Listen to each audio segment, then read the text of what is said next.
Hey guys and gals, it's your buddy Drew with Living History's Mysteries and Ferocious Feline Productions. For those of you that have been with the channel for a while, you guys know that I'm a professional chef. I love to cook. I love to cook at work. I love to cook at home. I was sitting down yesterday trying to figure out what to make for dinner. November's here. Days are getting chillier.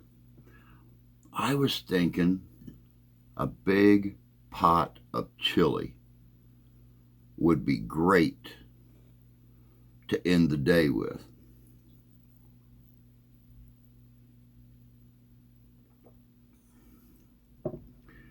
But the one thing about doing history,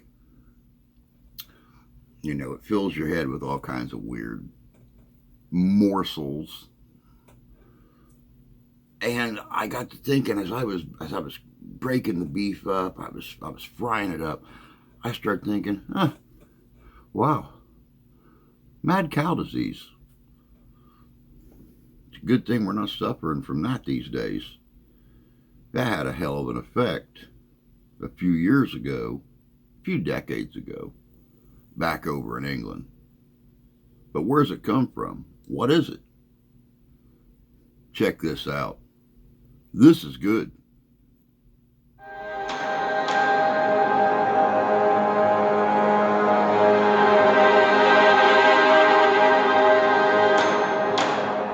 When this event hit the headlines, I was around 5 to 6 years old. Although I didn't really grasp what it was, I could tell from my parents' faces that it wasn't a good thing. All the beef burgers in the freezer were thrown in the bin, and we were only allowed to eat fillet of fish whenever we went to McDonald's. Subconsciously, this must have influenced my becoming a vegetarian in my early teens. Nowadays, there are hundreds of veggie-friendly options. Tofu.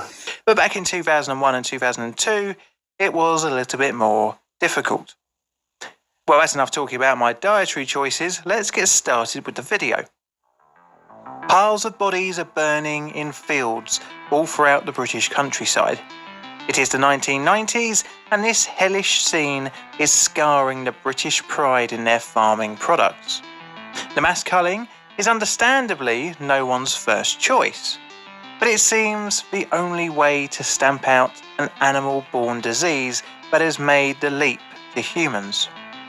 The cattle farming industry makes up roughly 38% of the UK's entire agricultural product. And the last thing the country needs is piles of dead, unsellable cows. The disease is always fatal, with a prognosis of roughly 13 months after onset of symptoms. It is officially known as Bovine Spongiform Encephalopathy, which, if consumed infected meat, can cause variant Creutzfeldt-Jakob disease, more casually known as mad cow disease.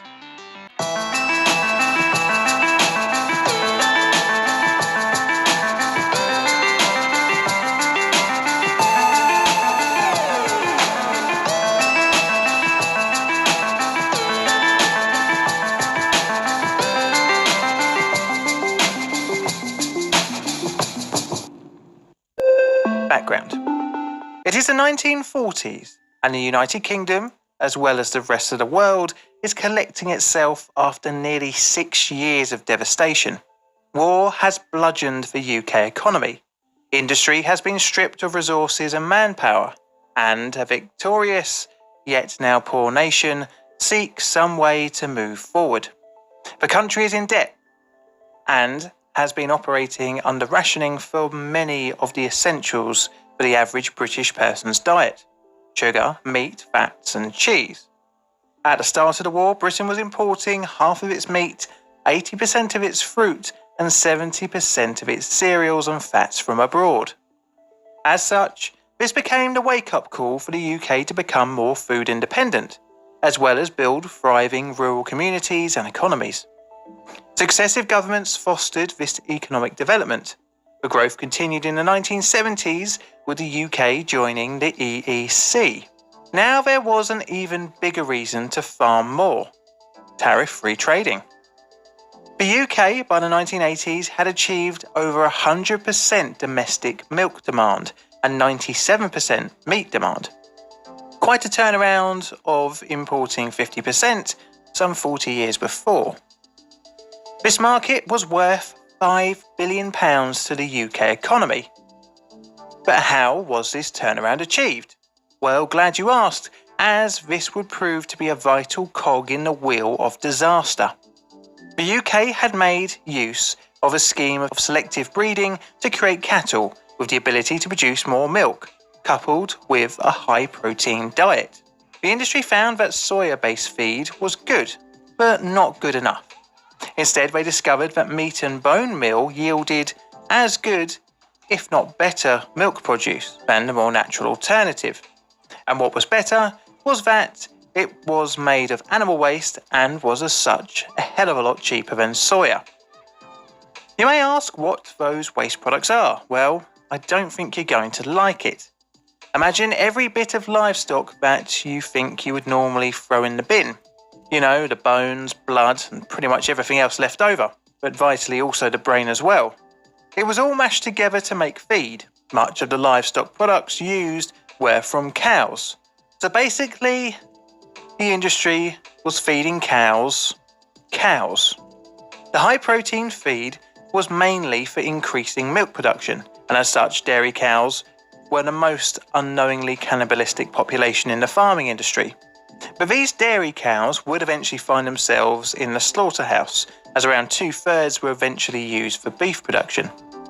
For cattle to enter the human food chain, they had to be killed in a licensed slaughterhouse in the UK. But the numbers in the country had dwindled to around 1,000 registered premises by the 1980s. The side effect was that cattle had to travel longer distances. Now, I'm not going to describe the slaughterhouse process, but it should be said that the waste products that made up meat and bone feed came as a byproduct from the rendering process, part of the whole meat production line. Rendering is a process of recovering any waste products from livestock, and vitally for our story in the 1980s, was completely unregulated in the UK, and thus diseased animals quite often found themselves being turned into feed. 1983, an unknown illness. It is October 1983. Veterinarian Mr. Ray Williams is attending a cow that has been exhibiting some strange behaviour. He is at Coleman Farm in Wiltshire, and over the next year Williams would see at least 5 more cows exhibiting very similar symptoms. The animals are showing signs of distress, shaking, poor coordination and trembling of the head. The cows, although showing normal hunger, were also losing weight. The animals were destroyed and thus no autopsy was made, but these few victims would prove to be just the start of a mysterious condition. In January 1985, Mr. Williams discovered another cow from the same farm but a different unit, exhibiting the same strange symptoms. Not wanting to miss out on finding out what the cause was, he sent this cow, which would now be named Cow 36, to a veterinary school in Langford. The animal was slaughtered and given a partial post-mortem. In the report, the cow was stated to have progressive nervous signs, hyperemesia, tremors, mania, and hind leg ataxia. But whilst Williams was dealing with this strange illness, little did he know that another farm called Pitcham, over 100 miles away in Sussex, had an animal showing the very same strange symptoms. Cow 133, as it was officially known, was observed in December 1984 to have lost all of its coordination and was experiencing severe shaking. 6 weeks later it died, much to the confusion of local veterinarian Mr. David B. B, like Williams, at the same time would see several more cows showing the same symptoms, almost like it was spreading amongst the farm's population. B coined the new illness Stent Farm Syndrome after the owner of the farm, Peter Stent, and sent a number of tissue samples to the Central Veterinary Laboratory. The first officially diagnosed case of BSE was from cow number 142. Pathologist Carol Richardson examined the cow and saw similarities with the samples that B had sent in previously. She diagnosed the illness as a bovine scrapie, which was confirmed by the consultant pathology unit. As a side note, scrapie is a known condition, even known as early as 1732. It is fatal and is a degenerative disease affecting the nervous systems of sheep and goats, but it is not known to be transmissible to humans, and as such, infected meat can be consumed. The name comes from the behaviour of the infected individual scraping their bodies against rocks. Cow 142's autopsy results will be reviewed a number of times. One such was in June 1987, when it was confirmed the illness was a form of transmissible spongiform encephalopathy, or the less of a mouthful BSE. A couple of months later, the UK government would accept the new disease. But although the cause of the strange symptoms was discovered, an unknown number of cattle had been infected. Although the early signs were there from 1983, it is now thought to have occurred in cows as early as the 1970s. It's very likely it was spread through the meat and bone meal that was fed to cattle, and in the late 1980s, the numbers of infected animals would soar, as more and more unknowingly infected cattle were slaughtered and rendered. However, when the causal link was suggested, in 1988, meat-bone meal was banned for feeding to cattle. But by now, hundreds of thousands of cattle were potentially infected with mad cow disease. The British Ministry of Agriculture accepted that it had a new disease, but it was very slow to act, only banning offal for human consumption in 1989, which was suggested by the Southwood Report.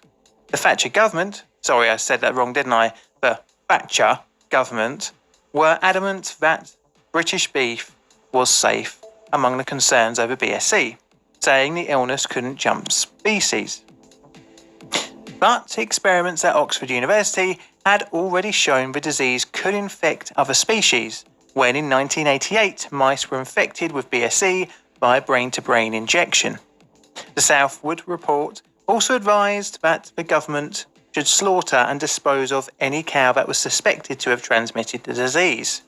The government complied, but only offered a 50% compensation to farmers, which seemed like a bit of a half-assed measure, especially when BSE can take several years to manifest any symptoms after infection.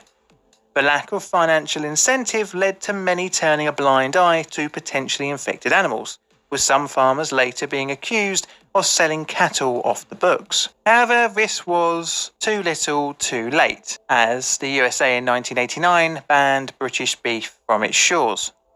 The government by 1990 was assuring the British public and the wider world market that British beef was safe to eat.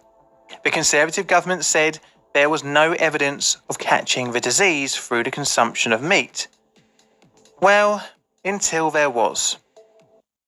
Max the cat and the jump to humans. Enter Siamese cat, Max.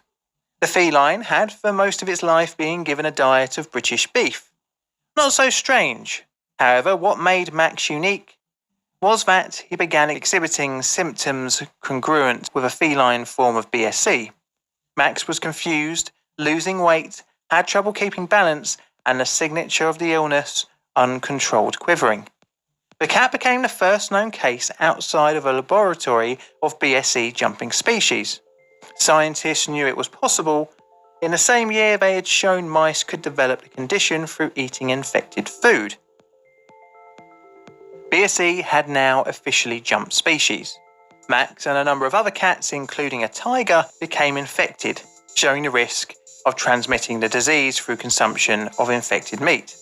Despite the ever-growing storm clouds of thousands of cows developing BSE, a 100% compensation scheme to farmers, and tons of meat being destroyed, the UK government doubled down with the line that British beef was still safe. The Agriculture Minister, John Gummer, today enrolled his daughter, Cordelia, in his campaign to persuade people that eating beef is safe. It was a little hot for her. But later he munched it himself to prove to the world that he at least is confident there's nothing to worry about.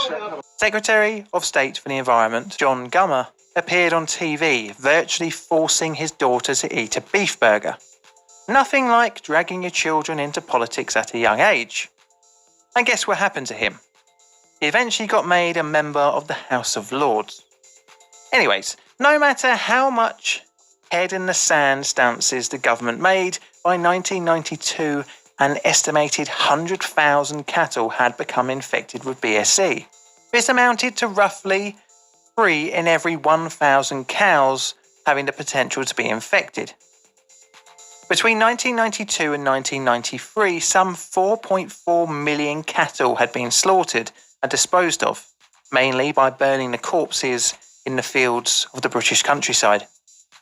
This proved to be financially decimating for the British farming sector, and as such, the government continued to claim the safety of British beef, with the chief medical officer reaffirming the safe-to-eat party line. Even though the numbers of the infected reached the peak of the outbreak, the human tragedy was yet to unfold. In late 1994, a few people in Britain were showing symptoms of a rare illness, Creutzfeldt-Jakob disease. So rare is CIJ that between 50 and 60 people get the disease per year in the UK. Well, what's so strange, you might think? Rare illnesses exist. What is odd is that traditionally the condition rarely affects anyone under the age of 55, and the new victims were nearly 30 years younger. During the late 1980s and early 1990s, there were at least 4 cases of farm workers all over the age of 55 being taken ill with CJD, which proved to be a very strange coincidence. It was kind of looking like there was a vocational link to cattle and CJD. A 19-year-old man named Stephen Churchill would die in May 1995, apparently linked to this rare illness. A younger 16-year-old girl had been identified around the same time, but Stephen was the first of the under 55 cases to succumb to the illness. Needless to say that unusual deaths in young people often warrant thorough autopsies. James Ironside, a pathologist at the National CJD Surveillance Unit, saw the brains of the patients and showed unusual spongiform symptoms. He named this new condition variant CJD or VCJD. In total, in 1995, 4 people would die from VCJD, but in September, the government stated that there was insufficient evidence to link BSE and VCJD. But eventually, on the 20th of March 1996, the government would begrudgingly capitulate, and Stephen Dorrell, the Secretary of State for Health, said there was actually a link between VCJD and infected beef. 7 days later, the EU would enact a ban on British beef. But why did children get so much of the issues? Well, the Thatcher government in the 1980s had removed the requirement for school dinners to have any nutritional value. As such, schools were using mechanically recovered meat, which was not much better than meat bone meal. In response to the EU ban on British beef, the UK sought to legally challenge the export ban and introduced a scheme to slaughter and destroy all cattle over the age of 30 months. This rift between the UK and EU during this period, which heavily affected the UK farming economy, has been argued to be one of the sparks that started off the Brexit movement, of which a large number of farmers voted for in the EU referendum. Millions of cattle burned in the fields of the UK countryside as the UK government attempted to get a handle on the outbreak. However, British beef was still on the menu in British butchers, albeit not allowing to be sold on the bone, but there was still risk to people. In 1997, local councils stopped serving beef in roughly 2,000 schools across the country. Over the next 20 years, 178 people would go on to contract and die of the disease. But let's quickly pause here to discuss VCJD and how it affects the human body. VCJD. The contraction of VCJD has appeared to be a bit of a lottery of genetics, as millions of people ate infected meat, but there are under 200 known deaths. Clearly the odds are low, although you'd never like to know your chances when you're taking the spin on the roulette wheel of death. VCJD is caused by things called prions, officially called proteinaceous infectious particles. They are misfolded proteins that have the ability to transmit their misfolded shape onto normal variants of the same protein. In an uninfected person, prions begin as a string of amino acids that then fold themselves into three-dimensional shapes. Sometimes during protein folding, issues can happen and the prion protein can't be used by the body. These are usually recycled, but can cause issues if large enough quantities build up. After eating infected meat, the malicious prions infect healthy brain proteins in the body. They then build up on the brain and cause more misfolded prions. In doing so, this kills off brain cells. Naturally, the dying of brain cells creates reduced cognitive and physical functions. What is scary is that these dangerous prions can survive in the nerve tissue, such as brain or spinal cord, for a long time after death, which if eaten, spreads the disease. Potentially, VCJD can lie dormant in your body for many years. As such, some countries have bans on British citizens donating blood if they live during the crisis. But was there any accountability for the continued sale and denial of infected meat? The inquiry. At the height of the disaster, an inquiry was announced in December 1997. The new Labour government, under the premiership of Tony Blair, had been in power since May the same year. In its executive summary, published in October by Nick Brown, the Secretary for Agriculture at the time, stated, "The public was repeatedly reassured that it was safe to eat beef. Some statements failed to explain that the views expressed were subject to proper observance of the precautionary measures which had been introduced to protect human health against the possibility that VSE might be transmissible. These statements conveyed the messages not merely that beef was safe, but that BSE was not transmissible." The inquiry also slated the government for its lack of consideration for the amount of infected material needed to be eradicated from the meat. More serious was a failure to give rigorous consideration to the amount of infected material that was proving capable of transmitting the disease. The false assumption was made that any cross-contamination of cattle feed in feed mills from pig or poultry feed containing ruminant protein would be onto a small-scale matter. As the 90s came to a close, the numbers of infected cattle were reduced, as the population of cows were essentially eradicated from the UK. Restrictions on beef were slowly raised. Meat on the bone and offal was still restricted well into the mid-2000s, even for UK markets, and the EU would lift its ban in 2006 after a 10-year embargo on British beef, although France continued to impose a ban on British beef illegally long after. Plainly summary. Personally, it seemed like the government at the time was, during the reigns of two Conservative Prime Ministers, Thatcher and John Major, were more willing to play down and in some cases outright ignore the warning signs to the risk of millions of British citizens. All of this was to try and prop up a significant portion of the UK economy. Incompetence, profit over safety, or a bit of both will be up to you to decide. But regardless, many hundreds will pay the price and maybe still will.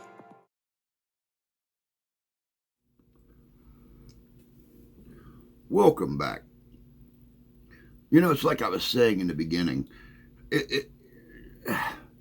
studying history, doing all these different subjects, I couldn't help but just kind of wonder, what is mad cow disease? Where did it come from? When was the most recent cases of it? As you saw in the video, a lot of these issues started right after the Second World War. And millions of cows were sacrificed and burnt because of BSE. But that was over there. What about America? Believe it or not, there have been multiple cases of mad cow disease here in the U.S. BSE was found in the U.S. in 2003, and then again in 2018. But believe it or not, just last year, May of 2023, there was one cow at a food processing plant in the Carolinas that was found to contain BSE. Now, if this is as dangerous to groups of cattle as it was always believed to be, how did only one cow wind up with it? The truly sad thing was that once again, much like all those years ago in England, when that cow was discovered in the Carolinas to contain BSE, the local government said, "No worries, it's still safe for humans." Sound familiar? What's the deal with this cover-up? What's the deal with them knowing the dangers of BSE?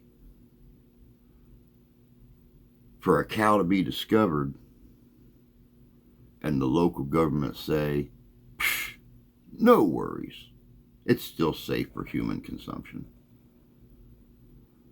Kind of makes you wonder, don't it? But that's all we got for you today. I hope you enjoyed this look back into history. And another one of those little situations where the government tells us one thing, but our minds know better. Until next time, take care of yourselves. Take care of each other. God bless you. God love you. We do. I'm going to have a pot of chili, or a bowl of chili, before I start my day. Y'all take care.